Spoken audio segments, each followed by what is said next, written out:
তারপরে মাথার মগজগুলো ভাতের মাড়ের মতো গলে গলে নাকের ছিদ্র আর কানের ছিদ্র দিয়ে বেয়ে বেয়ে পড়বে। জিহ্বাটা তৃষ্ণায় বেরোতে বেরোতে নাভি পর্যন্ত এসে ঝুলে থাকবে কুকুরের মতো, ক্লান্ত শ্রান্ত ঘর্মাক্ত পেরেশান, বাঁচানোর কেউ নাই। মায়ের সাথে জিজ্ঞেস করলেন, ইয়া রাসূলুল্লাহ, don't they feel any shy? Nobody belong any garment in their body, no dress in their body, তাদের দেহে কোনো ড্রেস নাই, পোশাক নাই। নবী রে, এতগুলো মানুষ উলঙ্গ, লজ্জা লাগবে না? বিশ্বনবী বললেন, আয়েশা তুমি লজ্জার চিন্তা করো, সেদিন বাবা ছেলের রেখে দৌড়ে পালাবে।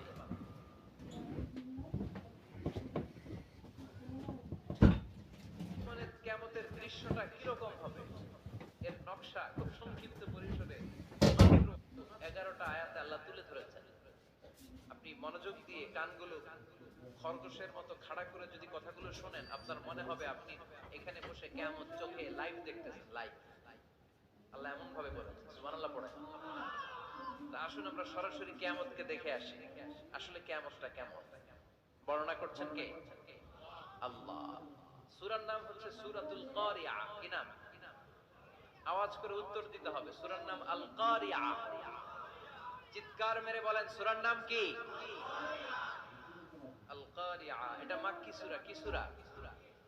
বিশ্বনবীর জীবনের দুইটা পর্ব, একটা মাক্কি পর্ব আর একটা মাদানী পর্ব। এটা মাদানী পর্বে নাজিল হয়নি, এটা নাজিল হয়েছে মাক্কি পর্বে। এই সূরার আয়াত সংখ্যা 11। এটা কোরআনের 101 নাম্বার সূরা। এটা আল কোরআন আল কারীমের 30তম পারায় অবস্থিত একটা সূরা। আমাদের অনেকেরই মাশাআল্লাহ মুখস্থ আছে, আছে না?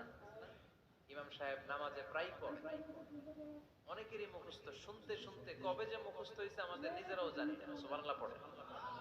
কোরআনের ভিতরে খালি বরকত, এটার সাথে লাগলেই বরকত, মসজিদে গেলেই বরকত। মনের অজান্তে আমরা এই সূরাকে মুখস্থ করে ফেলেছি। কিন্তু এই সূরার ভিতরে যে আল্লাহ কোরআনের এত কিয়ামতের এত চমৎকার নকশা এঁকেছেন, এত প্রামাণ্য বর্ণনা দিয়েছেন, এটা আমরা অনেকে জানিই না।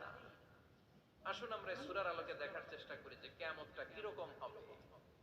আল্লাহ একটা শব্দকে এই সূরার শুরুতে 3 বার উল্লেখ করে আমাদের দৃষ্টি আকর্ষণ করেছেন। আল্লাহ tried to draw our attention by mentioning 3 times a word, and that is al-qari'ah. al-qari'ah শব্দটাকে তিনি 3 বার উল্লেখ করে আমাদের দৃষ্টি আকর্ষণ করেছেন। একটা শব্দ 3 বার বললে মানুষের দৃষ্টি আকর্ষিত হয় না? যেহেতু এটা আরব দেশে নাজিল হয়েছে, আবার মক্কায়, মক্কার লোকেরা আরবি বুঝে, তাদেরকে প্রথম বলা হলো আল কারিয়া। তারা ফিরে তাকালো, কি আল কারিয়া? আবার বলা হলো মাল কারিয়া। কি মাল কারিয়া? আবার বলা হলো ওমা আদরাকা মাল কারিয়া। আবার তারা ফিরে তাকালো। দৃষ্টি আকর্ষণের জন্য আল্লাহ তাআলা 3 বার এই শব্দটা বলেছেন। এজন্য এই শব্দের একটা সিগনিফিকেন্স, একটা গুরুত্ব, অর্থবহ একটা মানদণ্ড আছে না নাই? আল কারিয়া শব্দের অর্থ হচ্ছে বিকট আওয়াজ। আল কারিয়া মানে কি?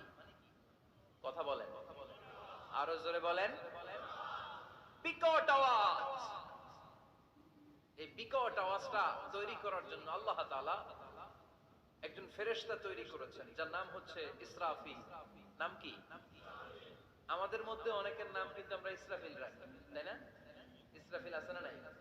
আজরাইল কিন্তু রাখে না, ডরে। কেন রাখে না? ভয় পায়। কিন্তু ইসরাফিল আছে, আমার পরিচিত অনেকে আছে ইসরাফিল। তো এই ফেরেশতার পা হচ্ছে জমিনের নিচে, মাথা হচ্ছে আকাশের উপরে। এই ফেরেশতার কাজ হচ্ছে ওই বিকট শব্দ তৈরি করা। উনি একটা সাইরেনের মধ্যে ফু দিবেন, হুইসেল দিবেন, ট্রাম্পেট। ওই ট্রাম্পিটে, ওই সাইরেনে, ওই হুইসেলে ফু দিলেই শুরু হয়ে যাবে আল কারিয়া। মাল ওমা আদরাকা মাল। এই ফেরেশতার দায়িত্বই হচ্ছে ওই বাঁশির মধ্যে ফু দেয়া। হুইসেল, সাইরেন, ট্রাম্পিট, আরবিতে এটাকে বলা হয় আসসুর। ইদা নুফিখা ফিস-সূরি নাফখা ওয়াহিদা, যখন তিনি ওই সিংহে একটা ফু দিবেন, সব লন্ডভন্ড হয়ে যাবে, কিচ্ছু খুঁজে পাওয়া যাবে না। আল্লাহ ওনাকে তৈরি করেছেন শুধু এই হুইসেলের মধ্যে, বাঁশির মধ্যে 3টা ফু দেওয়ার জন্য। কয়টা? উনি সৃষ্টির শুরু থেকেই এই বাঁশিটাকে 2 ঠোঁটের মাঝখানে রেখে আল্লাহর আরশের দিকে তাকিয়ে আছে and just waiting for the green signal, আল্লাহর পক্ষ থেকে সবুজ সংকেতের অপেক্ষায়। যখনই আল্লাহর অর্ডার করবেন তখনই শুরু হয়ে যাবে আল কারিআ মাল ওমা আদরাকা মাল। সৃষ্টির শুরু থেকেই ইসরাফিল ফেরেশতা বিশাল সিংহাটাকে দুই ঠোঁটের মাঝখানে করে আরশের দিকে তাকিয়ে আছে, কখন আল্লাহ অর্ডার দিবে। অর্ডার দিতে দেরি, ফুৎকার দিতে দেরি নাই, ঠিক কিনা? বিকট আওয়াজ, গগন বিদারী শব্দ, প্রচন্ড একটা সাউন্ড, জাইগান্টিক সাউন্ড, যে আওয়াজ, যে শব্দ কেউ শোনে না। শুনছেন? পৃথিবীতে আপনারা কে সবচেয়ে বেশি আওয়াজের কিছু শুনেছেন? সবচেয়ে বেশি আওয়াজ আপনার জীবনে ঘটেছে কোন জায়গায়? কি দেখেছেন যে অনেক আওয়াজ হয় সেখানে? বলেন তো। হ্যাঁ, বজ্রপাত। বজ্রপাতের আওয়াজ আপনি শুনেছেন, বিকট আওয়াজ, তাই না? বজ্রপাতকে আঞ্চলিক ভাষা আপনারা কি বলেন? হ্যাঁ, ঠেড়া। ঠেড়া অনেক জায়গাতেই বলে ঠেড়া। নোয়াখালীতে বলে ঠেড়া হচ্ছে, এতের উপরে আল্লাহ ঠেড়া হচ্ছে, আছে না নাই? তো এই যে ঠেড়া, বজ্রপাত, ইংরেজিতে বলে থান্ডার, আসলে এটার আওয়াজ বড় ভয়ঙ্কর, প্রচন্ড আওয়াজ। আচ্ছা, আর আপনি বলেছেন কি গাড়ির চাকা যদি পাংচার হয়, হ্যাঁ এটা তো আওয়াজ হতে পারে। আমরা মাঝে মাঝে রাস্তায় চড়ি, আমরা দেখি ট্রাকের চাকা যখন পাংচার হয় আমরা লাফ দিয়ে উঠি, বিকট আওয়াজ হয়, ভয় পেয়ে যায়, এতে দুর্ঘটনাও ঘটে, ঠিক কিনা? আচ্ছা, এক নম্বরে পেলাম ঠেড়া, বজ্রপাত, দুই নম্বরে পেলাম ট্রাকের টায়ার পাংচার হলে। আর কে কি আওয়াজ শুনেছেন জীবনে? ভয়ঙ্কর আওয়াজ। কি করলে ভয়ঙ্কর আওয়াজ হয় বলেন? হ্যাঁ, কি করলে? ও ট্রান্সফরমার, ইলেকট্রিক্যাল ট্রান্সফরমার যদি ব্রাস্ট হয়ে যায় আওয়াজ আছে না নাই? পাওয়া গেল আরেকটা। আর কি আওয়াজ আছে? ককটেল মারলে, গ্রেনেড হামলা, বোমা মারলে, সিলিন্ডার ব্রাস্ট হইলে। আর আছে? হ্যাঁ, হাই স্কুলে দপ্তরি যখন ঘন্টার মধ্যে বেল বাজায় আওয়াজ আছে না নাই? হাতুড়ি দিয়ে লোহার মধ্যে বাড়ি মারলে আওয়াজ আছে না নাই?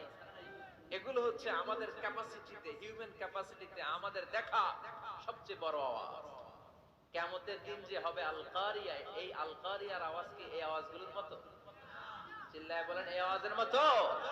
এজন্য আল্লাহ বললেন আল কারিআতু মাল কারিআতু ওয়া মা আদরাকা মাল কারিয়া। সে আওয়াজটা ভয়ঙ্কর আওয়াজ। এটা বজ্রপাতের মতো না, এটা ট্রাকের টায়ার পাংচার হলে যে আওয়াজ হয় ওই আওয়াজের মতো না, গ্যাসের সিলিন্ডার ব্রাস্ট হয়ে গেলে যে আওয়াজ হয় ওই আওয়াজের মতো না, প্রাইমারি স্কুলে দপ্তরে যখন ছুটির ঘন্টা বাজায় ওই আওয়াজের মতো না। ওই আওয়াজটা এমন আওয়াজ, ওই আওয়াজ পৃথিবীর কেউ শোনে নাই। সেটার নাম হচ্ছে আল কারিআ মাল ওমা আদরাকা মাল। বিকট আওয়াজ, বিকট ভয়ঙ্কর ট্রাম্পিট। এই সাইরেনে ফু দেয়া হবে, প্রথম ফু দেওয়ার সাথে সাথেই লন্ডভন্ড হয়ে যাবে। এই ইসরাফিলকে তৈরি করা হয়েছে শুধুমাত্র কেবলমাত্র 3টা ফু দেওয়ার জন্য। চিল্লায় বলতে হবে কয়টা? এই ফেরেশতার আর কোনো কাজ নাই। তার আর কোনো কাজ আছে?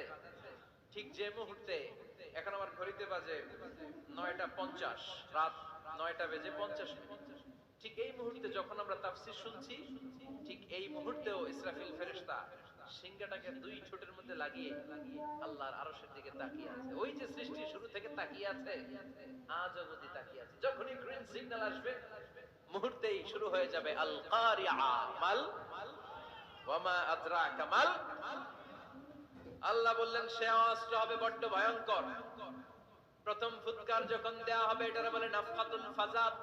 দুনিয়ার সব মানুষগুলো অবাক হয়ে যাবে, পুরো পৃথিবীটা কেঁপে উঠবে, পৃথিবীর বিল্ডিং গুলো দুমড়ে মুচড়ে পড়বে, পৃথিবীর বড় বড় যত পাহাড় গুলো আছে তুলার মতো বাতাসে পাহাড় গুলো তুলিত হতে থাকবে। আল্লাহু আকবার। আল্লাহ বললেন ইয়াউমা ইয়াকুনুন নাসু কাল ফারাশিল মাবথুস ওয়া তাকুনুল জিবালু কাল আহিনিল মানফুশ। সেদিন মানুষগুলো বিক্ষিপ্ত পতঙ্গের মতো নিক্ষিপ্ত হবে। যখন আল কারিয়া, এই বিকট আওয়াজটা হবে, শুনতেছেন? মনোযোগ আছে? কথা বুঝতে সমস্যা হচ্ছে না তো? তিনটা ফুৎকার। কয়টা?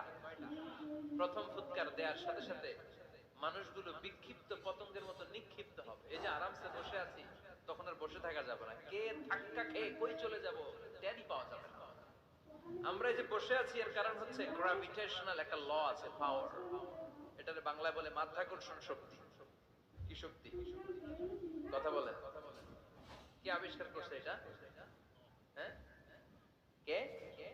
বিজ্ঞানী নিউটন, আইজাক নিউটন আবিষ্কার করেছে। আপেলকে সে নিচে পড়তে দেখে গবেষণা করে পেয়েছে গ্র্যাভিটেশনাল পাওয়ার। ওইটা থাকার কারণে পৃথিবীর সেন্টার সবকিছুকে নিচের দিকে টানে, নিজের দিকে টানে, ফলে আমরা বসে আছি। কিন্তু এই মাধ্যাকর্ষণ শক্তির বাইরে যদি আমরা আকাশে উঠে যাই, আর কিন্তু কোনো টানাটানি নাই, আপনি শূন্যে ভেসে থাকবেন। নভোচারীরা মহাশূন্যে যে ভেসে থাকে, কিয়ামতের ওই ধাক্কার ভাইব্রেশন যখন শুরু হয়ে যাবে, পুরো পৃথিবীটা মুহূর্তের মধ্যে কেঁপে উঠবে। এমন কম্পন, এমন আওয়াজ পৃথিবীবাসী এর আগে আর শোনে নাই। একটা ধাক্কার চোটে মানুষগুলো ছিটকে কে যেন কই পড়ে যাবে, কেউ টের পাবে না। কে কই চলে গেছে হিসাব নাই। সব থাকবে ওইটাই। সব থাকবে না? কেউ থাকবে টয়লেটে, কেউ থাকবে ঘুমে, কেউ থাকবে বাজারে,